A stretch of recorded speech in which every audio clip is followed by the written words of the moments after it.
That's when the focus goes to Bitcoin.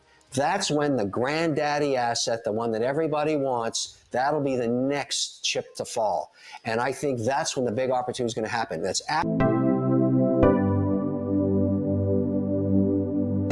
And what concerned me always about crypto was the rogue nature of it in terms of the eyes of the regulator. And so having to stay compliant, I wasn't really able to go gung-ho into crypto until 2017, when other jurisdictions that I'm an investor in, like Canada and United Arab Emirates and Switzerland and England, started to open up policy there. And those were the first places I started to invest. And so I've been, pretty down the rabbit hole since then. And an advocate for this, because I happen to believe over time it's going to be a very productive project. I mean, basically, Bitcoin's not a coin, it's software. And that's the same for all the other projects. And it's very productive in terms of whether you want to use it for payment systems or storage of wealth. It really determines your use case. But we need policy. That's where we're stuck now. But the granddaddy asset is Bitcoin. And so what they're asking is, okay, let's just talk about Bitcoin mining, for example. So Bitcoin mining is controversial because of the ESG mandate and the concern about using too much coal-fired electricity to mine that into coin. And I pointed out to them that there are states that have assets that allow you to do it on a clean basis and build data centers, and states that don't. And so let's take the case of New York City. There was a big project going upstate New York about 3 years ago. It was going to be one of the world's largest clean data centers that was being built behind the meter, which means direct power from Niagara Falls. And money was put in the ground. I was an investor in that project. I pointed out to the legislature, I said, look what happened here. We brought in hundreds of millions of dollars to build this, one of the world's largest data centers, and as policy got wonky and unstable, and they started attacking Bitcoin miners, we simply moved it to Norway. With all the money, all the jobs, all the technology, all the opportunity, gone from New York City. At the same time, states like North Dakota, Governor Burgum, he said, hey, listen, why don't you bring that technology from Norway you got and bring it over here? We'll give you an opportunity to do a clean, giant Bitcoin mining / data center. And that's what happened just last week. So there's have states and have not states. And I said, look, I'm just an investor chasing the path of least resistance. Some of you guys get it. Some of you guys don't get it. And the states that get it are going to get all the capital, because you're talking about building 300 megawatt facility. That's $500 million. That's a lot of money. And you want those jobs in your state. That's the kind of conversation we were having. It's not that I'm just watching this policy. I'm going to Washington. I'm banging down the doors where I can. I'm taking meetings with every senator or congressman or woman that'll listen. I'm just one of those private investors that are going to the Hill and saying, look, here's why this has merit. Now, the real potential, we're kind of stuck in a range on Bitcoin right now with 23,000. Big miners are making coin, getting awarded coin around 7,000. So the economics are still there to put money in the ground.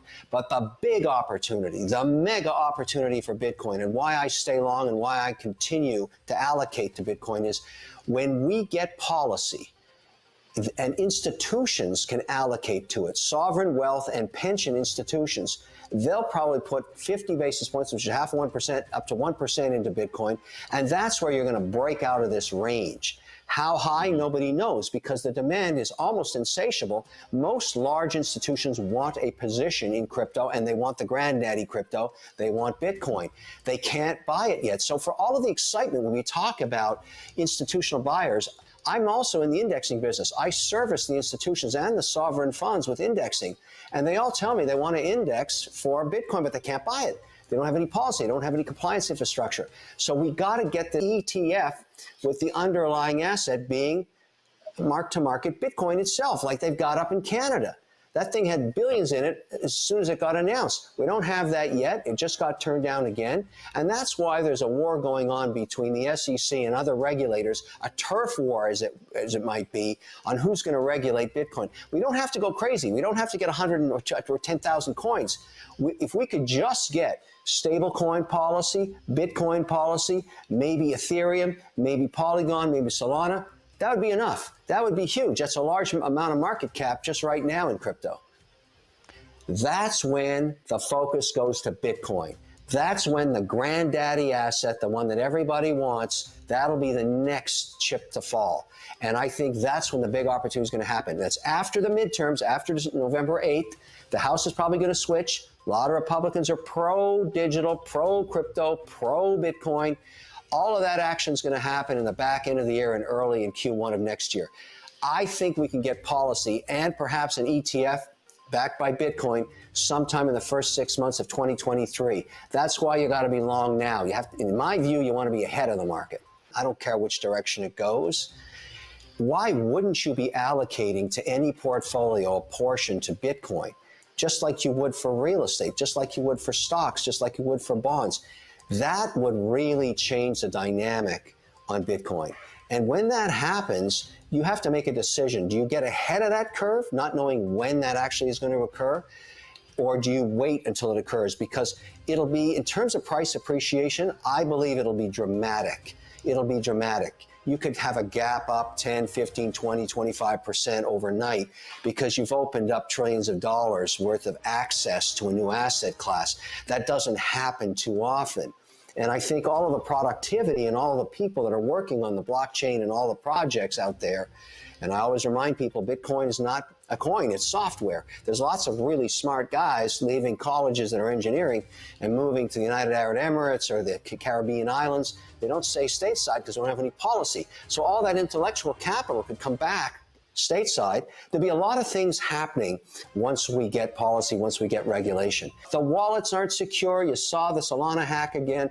I mean, we got a lot of work to do as an industry to clean it up, whether you believe in the centralized or decentralized model. I don't care. I use them both myself. But I have to admit, like everybody else in the nascent days, I've been ripped off on a decentralized wallet till I got the joke on security. Now it's hard to do that to me. But you have to go through the learning curve, and a lot of institutions just want to plug and play. So you want that rapid adoption. Let's clean up the wallet system. I don't care, both centralized, decentralized. Let institutions decide what they want to do. You know, we heard the announcement that BlackRock's working with Coinbase. That's not going to really change much because there's not many institutions that are going to use the fees that Coinbase has. They'll probably go to FTX or Binance to do that. But I'm not saying Coinbase won't give an institutional pricing, but it doesn't matter. There's no demand yet. We need to fix the compliance that you plug in, whatever register you've got, whatever wallet you've got, works right into your system. And that's the kind of stuff I'm working on. I mean, I talk to so many banks, so many institutions. It's always the same story. I call up compliance. I want to buy $1 million worth of Bitcoin. They just say, no, no, nanette. Now, when you operate under a government order, and the OSC is like the SEC, except it's the Canadian version of it, they're very limited in terms of which coins you can actually trade. And so we've got 14, 15, 16 tokens, 15 positions, coins. That's all we get to use. But that's okay. It's got all the big daddies in there. It's got Bitcoin, Ethereum, Solana, Polygon, and many others. But the point is they're regulated. We're not allowed to use leverage, for example. We're limited in terms of what we can do in staking. All of these things are getting worked out with the regulator. But the reason that's a great business opportunity is when the Canadian banks want to switch on, and that's an oligopoly of really sound infrastructure up there, we've got the compliance department ready to plug in. Now, I don't know when that's going to happen. They're waiting for regulation, basically, on Bitcoin itself, just like every other bank around the world is. But when that happens, the business opportunities say, look, guys, we've been trading this. We have a dealer broker and we have an exchange, and it's compliant, and it has all the infrastructure of compliance, and it's got the tax reporting. Plug it in. I'm doing the same thing in the United Arab Emirates, the same thing in England. I'm trying to use the compliant software that we've built up in Canada to do it in other jurisdictions while I'm waiting for the regulators in the US to give us policy.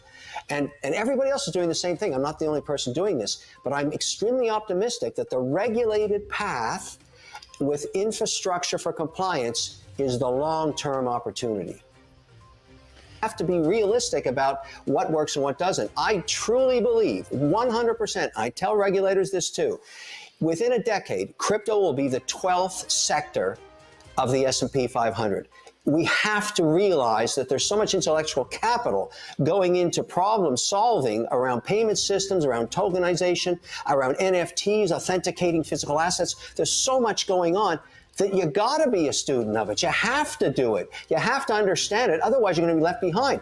I've got a whole team A whole team in my operating company does nothing except crypto. We're looking around the world for new projects. I'm very fortunate. I get opportunities all the time. I'm a shareholder in FTX. I own a piece of Circle, Polygon, HBAR, on and on and on. I'm in deep. I'm in there. We're at 20% of our operating company's balance sheet in all kinds of crypto opportunities because I get the joke. I understand where it's going. Now, if you're not willing to take the time to educate yourself and build a team around you that can do the analysis, well, I think you'll be a loser. I think you'll underperform the overall market. I think you'll miss out on this new nascent sector that's coming into the market. You've got to embrace it. You've got to understand it. You've got to learn by buying it, managing it, understanding the volatility, and watching it. That's how it works.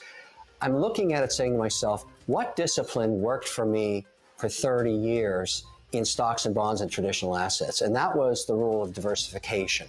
And a lot of people say to me, I only need to own Bitcoin. I get that. That is the granddaddy asset, but it doesn't mean you can't own anything else. I think the opportunity is to get diversification and make sure that you have a plethora of different opportunities. I think crypto itself is a brand new sector. We talked about that earlier. So I'm a big believer in NFTs. I'm a big believer in the other projects, other payment systems. That's why I bought a piece of Circle. I mean, it's sort of like, give me diversification. But the asset that I want to get regulated first, it's got to be Bitcoin, because that is the one that started the whole thing off, and we've got to get policy around that. And that means as simply as allowing us in the US to have an ETF like they got in so many other places. Why are we so far behind on that? That means anybody could just, if they wanted to own some Bitcoin, could just buy the ETF, stick it in their online account, pay no fees practically for owning it. That would be the right way to do it, to broaden the market to everybody. Great to say that when it's 60,000. It's not so easy to do it here when it's, it's fibrillate between 20 and 23,000. My point is, until we have institutional support, and Michael admitted this just this week on CNBC, he wants the institutions to be able to buy it. That's what would give it stability. And the way that mechanism works is that if I'm a sovereign fund and I'm being indexed by a company like mine, and they tell me they want to keep a 5% weighting in Bitcoin, every time that position drops below 5%, I'm a buyer, I'm the bidder, I'm the market. And so you have this underlying support and perpetuity that gives stability to the asset. It finds its price range, and then there's always underlying bid of where 75% of the wealth of the world is in sovereign and pension. We don't have that. Michael realizes now that's why there's so much volatility in the underlying value of Bitcoin, and we're not going to have less volatility till we get that bid. But the upside for all of us, whether you agree or not, is price appreciation. That's what matters. You own coin today at 23,000. You wait and see what happens after it becomes regulated. You'll own coin at 100 and above thousand because the rest of the market can participate. And I think that's the most important message everybody can get their head around when they engage in Bitcoin. Everybody that's going to get involved in crypto, including my own kids and my extended family and all the people that call me. And, I've got millions of social media followers always asking me questions about this. I say, start small. Take $1,000. Open up a decentralized wallet, maybe your MetaMask, open up an account somewhere on a centralized wallet, buy a little Bitcoin, understand how it works. You don't have to break the bank. Do $100, whatever it is. Just start to engage in the platforms so you understand the strengths of centralized, the weaknesses of decentralized, and vice versa. Just get into it and start to learn.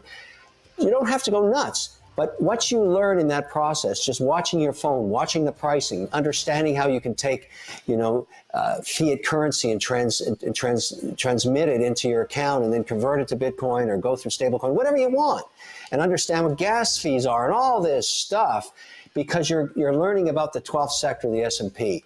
I tell people, don't just read about it or watch YouTube videos, do it yourself. Actually, take some dough, put it into a centralized, decentralized, and do it yourself. Nothing is better than that.